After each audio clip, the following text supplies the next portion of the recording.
This is such a momentous event for us. It's been a long time coming, I swear. It's been a dream for over the past couple of years. I know that a lot of people are really waiting for this team to compete.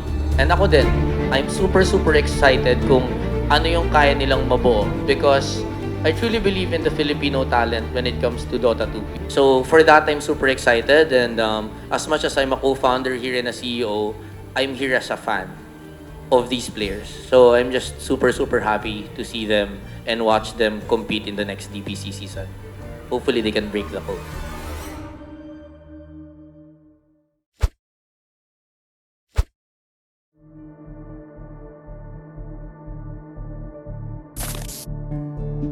Before Blacklist Rivalry, may Dota 2 team namin ni-trike before.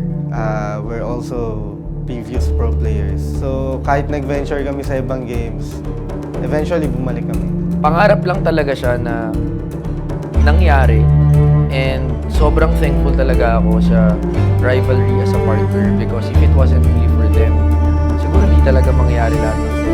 And Rivalry actually gave us a go signal to actually lead the conversation pagdating sa paghahanap ng mga players. Tingin ko sa buong career ko, actually more than a decade na ako sa esports. Isa siya sa pinaka naging challenging kasi as we have known, kilala lahat ng players. Siguro yung process, inabot ako ng 1 year. Nung binubuo kasi namin yung team, ang pinakamahirap talaga is i-sign yung players. Sa totoo lang, I think 1 week before namin i-announce, talagang nagkukumahon pa kami para i-sign yung players. Hindi naman namin dinedelay yung announcement dahil hindi pa namin gustong i-announce. Hindi namin ina-announce kasi hindi pa sila signed. So alam mo yun, parang nag-aabol talaga kami. And yung isa lang na gusto ko rin i-mention, one of the bigger challenges during that time was, isang demand was the slot. And kinailangan namin i-secure yung Division 1 slot from RSG para makuha namin yung players na meron kami ngayon. And gave us also the leverage to be able to sign, like players out there. Kasi may Division 1 slot na kami. So, yung proseso pa lang na yun, that was really hard. And yun, parang close to impossible eh. Kasi it's one thing to find the resources for it. It's a second thing na makabuo ng team and find the players. Pero yung third thing is, you still need to win. From what I see right now, look at the Magnus. Magnus mid. It's like top lane. Maximum 3 hero bottom, right? Plus 1 TP. Yeah.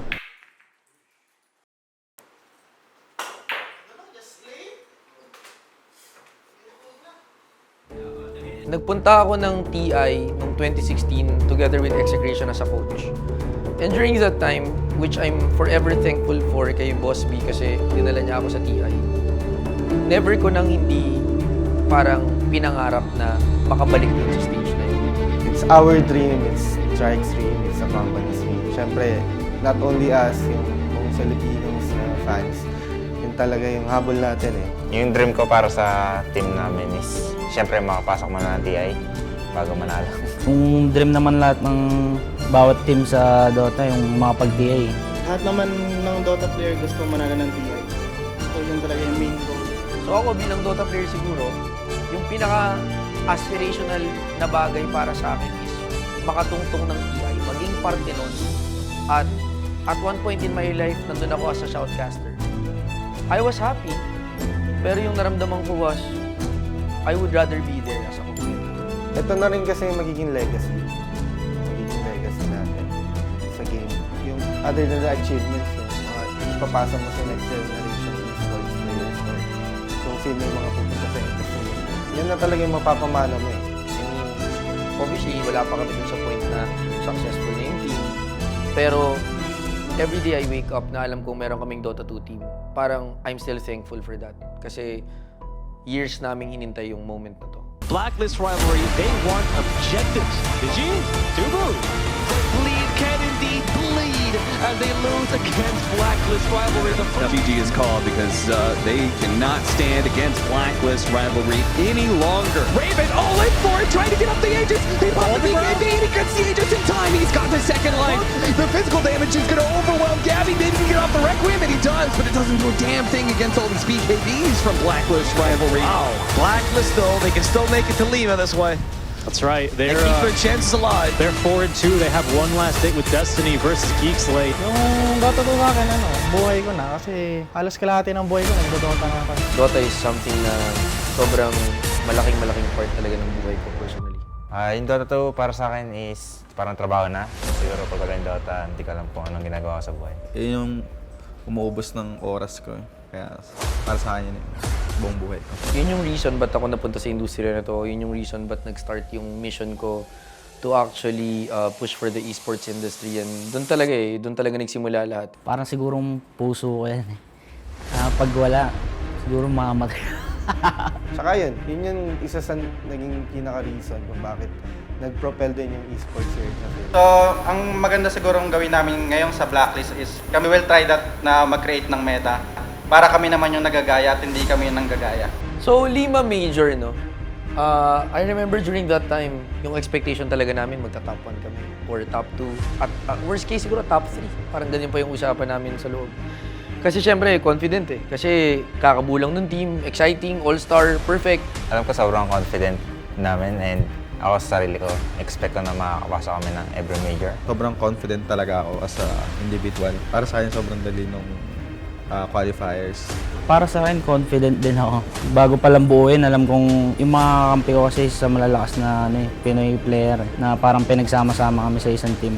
Tamang chill lang, tas respect lang sa opponent. Throne Blacklist Rivalry will take Game 3. They will continue their streak of losing Game 1 and winning the next 2 in the series. But we're watching a different team. Wow! It's Bleed versus Blacklist International. Can't wait to get into this the first game of the series. Gonna go for one last initiation on the Lina, and look at Kuka go. Thanks to that pushback, she is dead. Jackie's gone. Play hard as well. Masters is now alone fighting versus 5. There's no way he can survive this. He's even been slowed. Masters BKB about to run out. The hook shot misses though. The acorn shot will hit, but he's already far away enough. And Blacklist Rivalry, they want objectives. Digi, Dubu. That's it. You know, you kill the Lina. Tsunami, you need to pay 5 first-class tickets for these guys to go to Lima. We'll see. I mean, if Blacklist Rivalry are able to keep it up, perhaps they'll be able to get their own tickets here, right? No, Tsunami has to pay for them regardless. We've already decided this. That comes out of his rate for the day. There it is. Congratulations. Everyone taking a quick refreshment here after what was, 30 minutes, but you could say basically from the get-go. Carl is demonstrating visible emotion while everyone else is just impassive. I think that's it, man. 3 dead with this amount of auto attack damage. There's just no way.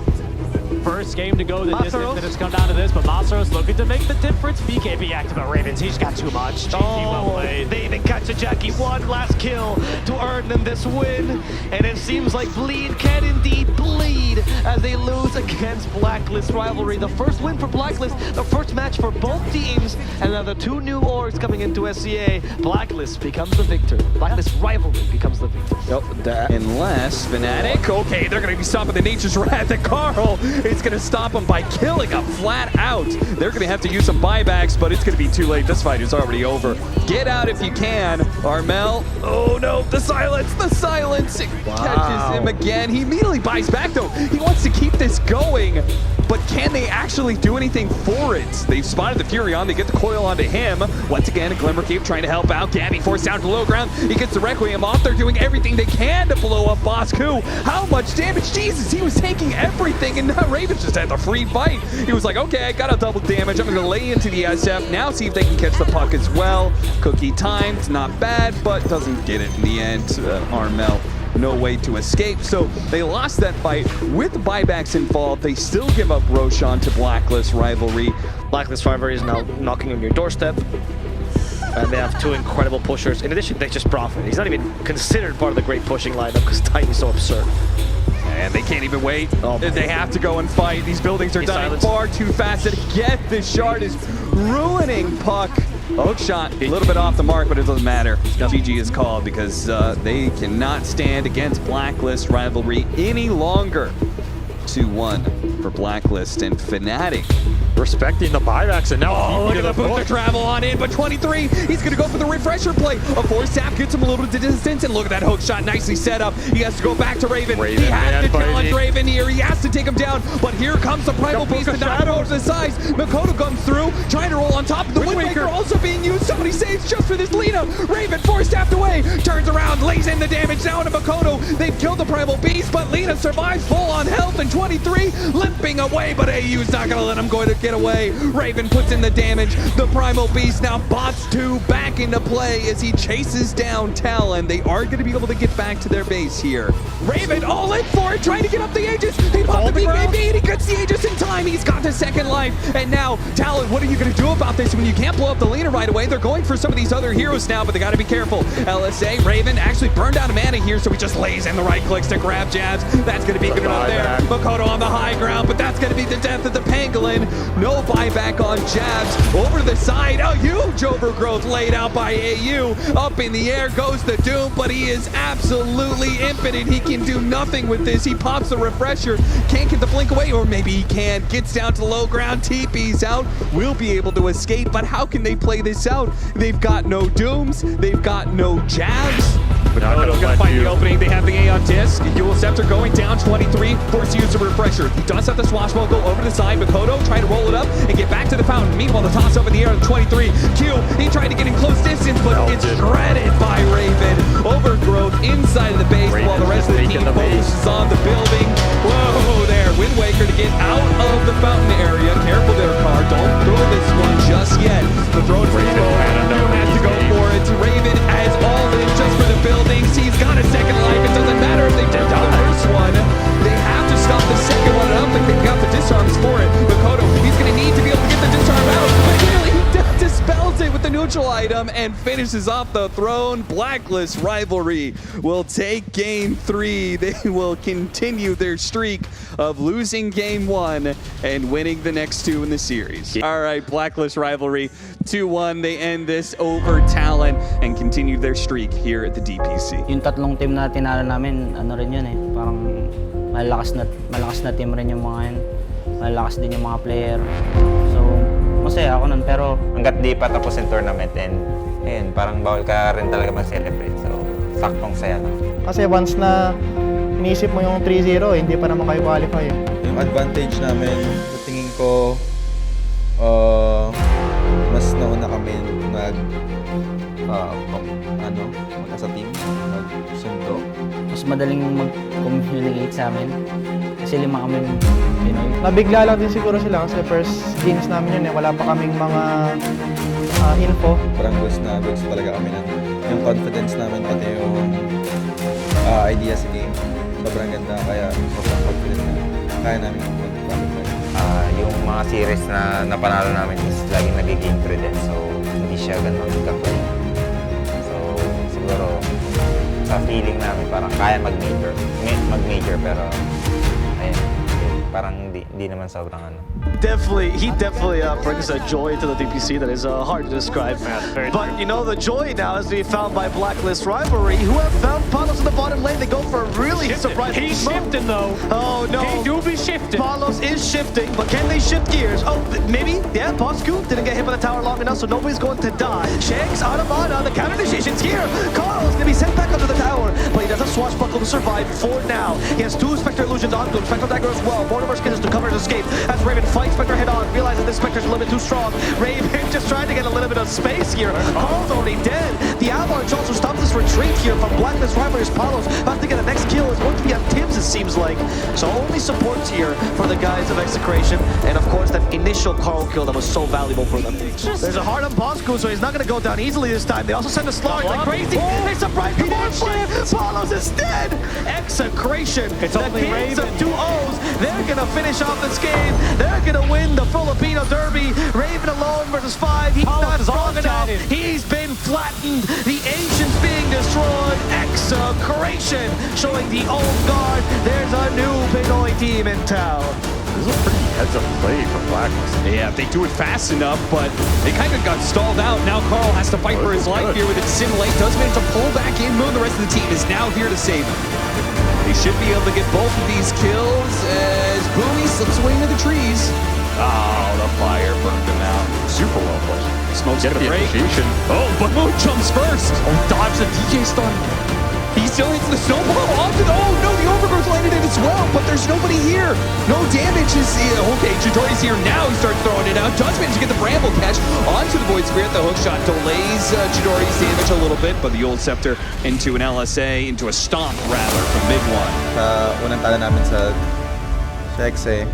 Naging problema siguro sa Meta Heroes kasi nga yung hero ng X nun, mga brood din, bumibili lang ng team item. Nabigay namin yung brood mother ng 2 beses. Tapos di pa kami ready i-handle yung hero na yan. So binigay namin comfort fix sa kanila. Then kami yung parang nag-adjust. Nag-scream kami na pag nag-fix na ng brood mother, ito yung hero namin gagamitin. So pinik namin yun kaso nag-fail. Tapos ang nangyari, hindi gumana yung strategy namin. Alam na namin yung gagawin ng kalaban, pero hindi namin nagawa ang tama sa gawin. Ang nasa isip ko lang nun, ang pangit ng ginawa namin. Kasi sa lane namin yun eh. Pangit ng ginawa namin. Kasi pinirakas na namin, pero nagkamali pa rin kami. So yun yung parang mali siguro namin as a team. Every time naman na natatalo, halos lahat naman ng team nanonood lang ng replay, pinag-uusapan anong nangyari. Tapos pag-uusapan din anong gagawin next time para hindi na maulit. Nag-uusapan namin kung ano yung pwede namin i-improve, kung ano yung pwede namin magawa pa, draft ba or playstyle. Kasi may gusto kaming strategy kung anong dapat para namin gusto laruin yung game. So, parang paisa-isa kung ano ba dapat yung gawin. Pinari yung 5 minutes, 10 minutes, ano gagawin, then 15 minutes. So, ganun namin. Through scream pa rin kung usap, scream, so ganun yung ginagawa namin. His tendrils of the deep as they're going to go now onto X-Nova. X-Nova, the body block is not needed apparently. Onslaught. That's a juicy onslaught, just like a little drive-by right there. Oh, especially if he dies, then you don't even have the blink dagger. No, he just bought it. He just bought it. Yeah. Call those. There's a Ravage. The Gust. The Gust stops the Ravage for now. Snowball though, and they know they have to retreat because the Ravage is coming.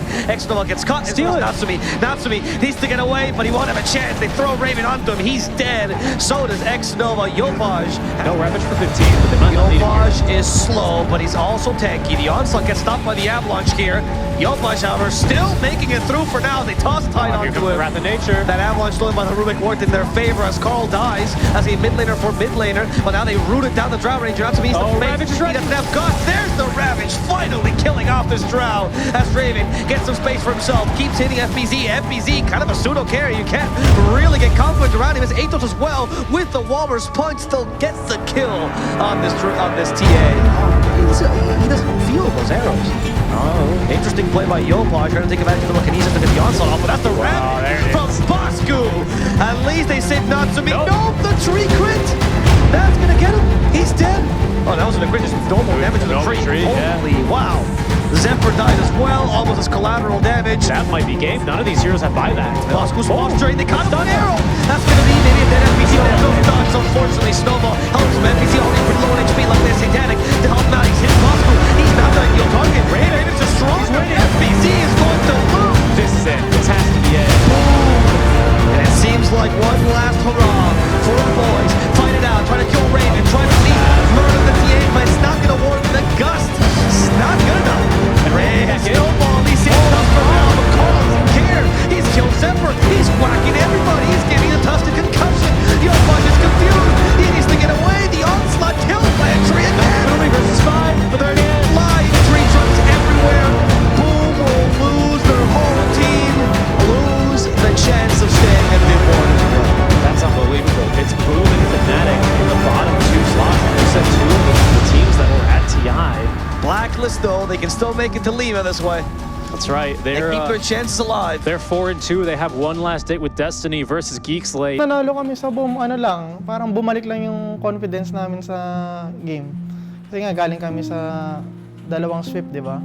XC and SMG. Ang hirap kasi sabihin ng momentum sa sa DPC, lalo nung time na yun kasi parang once a week or twice a week lang yung laro namin. So, napuputol talaga yung momentum. So, nung nanalo kami sa boom, syempre, confident na naman kami for the last series talaga. Bumalik yung confidence namin sa laro. Pero feel ko hindi siya momentum eh. Kahit nanalo kami sa boom, parang feel ko may kulang pa rin na parang hindi pa namin nabalik o nakuha. Hook shot goes out, pushed back. They do manage to get the pulverize, but at the same time, it's on Iantis targeting, managed to get the roll away. Tuz keeping up with the Primal Beast. BKB's gonna wear out. At the same time, the Broodmother's just getting slowed down for a crawl, diffuse the blades, poisons, all kinds of things. And Skem is gonna use the song to catch the extra heroes. Oh, Narman! Oh, Narman gets jumped. He rolls through him to go to the this next hero. song. There it is, the setup. Where's the storm? Raji! Go, Raji! He doesn't have the kinetic fields. Oh, no!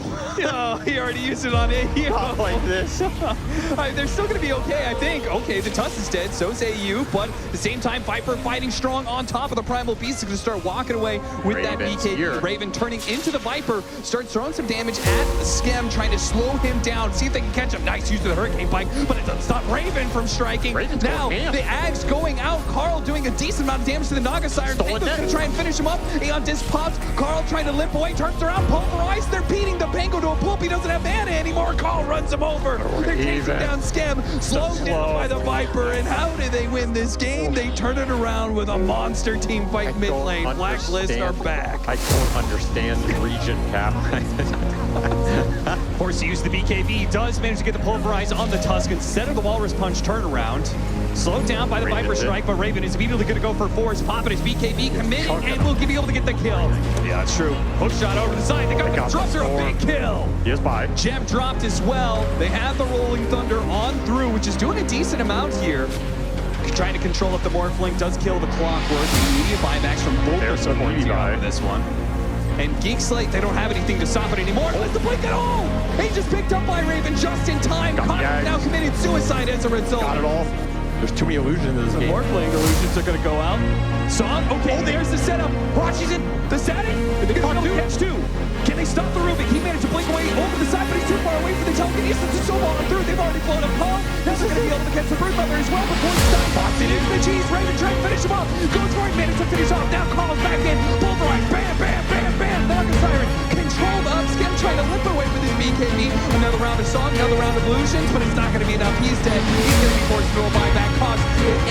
Aeon just popped on him. He needs to be able to get out, but he's got no mana to be able to do so. Another round catches the Morphling. That's the damage. Here comes the Naga Siren, but he actually can't fight. He's going to be able to have illusions. Oh, no, he's getting torn by force. Skem dies. He gets thrown away, but he still dies to the poison. At the same time, such a cause is Carl. Telekinesis away. Aeon just back and protecting him. Norman trying to catch him. Raven back into play. The carry for carry, but he's being controlled. Forget the real one, the BKB. They're trying to pop the illusions, but they're ready to pop. He's dead. It's ready to get it's all over. Blacklist. They've lost their carry. They've lost Carl. There's nowhere they can play this one anymore. Running for it, but the throne is dead. GG is called. Oh my and lord. Will be the second team going to Lima. Itong game na to, yung series na to sa Geek Farm, talagang nakaka broken-hearted kasi ayun nga, na one clash away lang kami. Maraming mistake lang. Pero nung pinanood namin yung replay, dapat hindi naaabot sa gantong punto eh. Kasi kaya namin siyang tapusin ng mas maaga pa. Ang dami namin napatay tapos nagbabaybakan yung kalaban. And kami, parang habol kami ng habol. So, parang hindi nag-iisip na mga player. Hindi namin iniisip yung mga buybacks. Iniisip namin yung buybacks nila. Pero nung mga nagbaybakan na tapos di namin, sobrang daming talaga nangyari yung time niya. Sobrang hindi na namin iniisip yung kung anong gagawin ng kalaban. Kaya puro pa-front lang kami. Yung lumulusog pa rin kami. Kasi parang sobrang excited na siguro din. Manalo kasi nga one game nga. So one clash away pala. Feel ko kung parang force lang namin buyback nila tapos stop namin tapos pwede lang kami mag-out siguro. And ayun, kami may buyback tapos yung kalaban wala. Siguro game winning call yun. Kaso minsan mahirap masabi talaga pag late game na. Nag-buyback na kasi ako agad yan, nung namatay ako. Tapos pagbalik ko, namatay din ako agad. May namamatay din sa kalaban na nag-buyback din agad. Kaya naging 5v5 pa ulit. Tapos nung namatay ako, parang 5 versus 4 na kaya. Sumobrang late game. Tapos yung sa late game namin medyo pangit yung decision making namin na nag-cause ng game. Di lang game pati yung slot namin sa Lima Major. After ng game na to, ang nasa isip agad namin yung next series na versus Talon. So wala na talagang pahingahan. Wala na masyadong inisip na lungkot or next series na agad kung ano yung gagawin namin. Nagpunta ako sa bootcamp kasi parang gusto kong i-check yung moral ng team. Kinausap ko sila, meron pa ba silang ibubuga, kaya pa ba? Talon yung next na kalaban, and sabi nila, sige, kaya pa, buhos pa, and all. Pag tinanong ka kung kaya mo pa ba, syempre, kailangan mo nang sabihin kaya mo pa. Hindi mo naman pwedeng sabihin na maglalaro na kayo, hindi ka na kaya, guys. So, kailangan mo rin magsinungaling sa sarili mo. After nung game namin sa Geek Farm, parang siguro okay pa naman talaga yung parang mindset ng team na kaya pa naman mag-qualify. And ayun nga, siguro may factor yung parang pagod din na kasi yung games namin that time sa Geek Farm parang mga 60 minutes, 70 minutes yung ayun, bigla na kami talagang out of focus. Kung usapang mindset sa lahat ng players, okay naman lahat eh. Pero feel ko may factor na pagod na din. Tapos ang nangyari pa, waiting yung kalaban namin so nakakapag-ready sila. Tapos kami, long game, tas wala, yung time namin sobrang minimal lang para makapag-prepare sa kalaban. And has teammates as well, closing the door. Raven. He's gonna die to simulate. No need, actually. Jabs will just kill him. AU has been scouted by the sticky napalm. Trying to hang around the trees. All the elites have been caught by the Void Spirit, so Carl looking for one counter kill to make up for this. He's been pretty impactful. If they kill him, it'll be a huge win here for Talon. Maybe? I'll just let Tim's get the first kill you can find, and that's going to be Tim's. Jabs, though, did get stunned. The next BKB in time, Global Silence as well, but he can just dispel it now as the poor Bosku has been sent back into telekinesis, and Bosku lasts a matter of seconds, Richie. Here we go, we're fighting. Yeah, Makoto. They try to go on him. Global Silence as well, but they've already killed off Bosku. Raven needs to get some space. Another silence for him in addition to the customer to push him away. He's just routed, though. They can't. He can't stand and hit. Oh, Makoto. He canceled that. Hook shot did not stop that initiation whatsoever. And Raven dead. He's just dead, doesn't have buy. Carl at least now has the massive dissimulate, so he has a lot more mobility here, but Lina is unfazed. Bosco can't even get the stun off because it's on cooldown. That's 3 dead. That is 3 dead. Talon. GG is called. They're going to the major. They're going to the major. Lima has been calling for a bird of prey. Talon answers. Going to Lina. Their Blacklist, they seem to be in just fine spirits. I think that's a really rough way to unfortunately close out your first season. Yung naalala ko lang against sa Talon nung Tour 1, yung sa tiebreaker is medyo mas prepared sila sa amin. And ayun nga, parang check nila yung laro namin that time. Na parang lahat ng gagawin namin, parang one step ahead sila. Individual plays pa kami, parang hindi pa kami masyadong naglalaro sa team para sa akin. Kasi kung titignan mo, talagang magaling naman yung mga player namin. Mas matagal nang magkakampi yung mga kalaban namin. Parang mas may chemistry na sila kaysa sa amin. Yung mindset na ito versus Talon, sobrang pagod na kami nito. Kasi yung time na yun, bago mag-start yung sa Geek Farm, may laro pa yun. Tapos sobrang tagal din. Galing kami sa long game. Tapos wala kaming coach para mag-prepare sa next na kalaban namin. Tapos konti lang yung time namin para makapag-prepare sa Talon. Kaya nung time nito sobrang pagod na kami. Ako mostly sobrang pagod na hindi na kaya ng utak ko. Siguro one clash na lang talaga Parang ayun yung nangyari. Tapos kahit sinasabi namin okay lang kami na kaya pa naman talaga maglaro. Tapos siguro yung parang nadidistract na rin siguro ng onti lang naman. Naisip ko parang unlucky kasi parang pa lang naman, first major pa lang. Tapos ang nangyari is parang pampalubag loob yung ganong thinking na parang one clash away lang talaga, pasama sana tayo.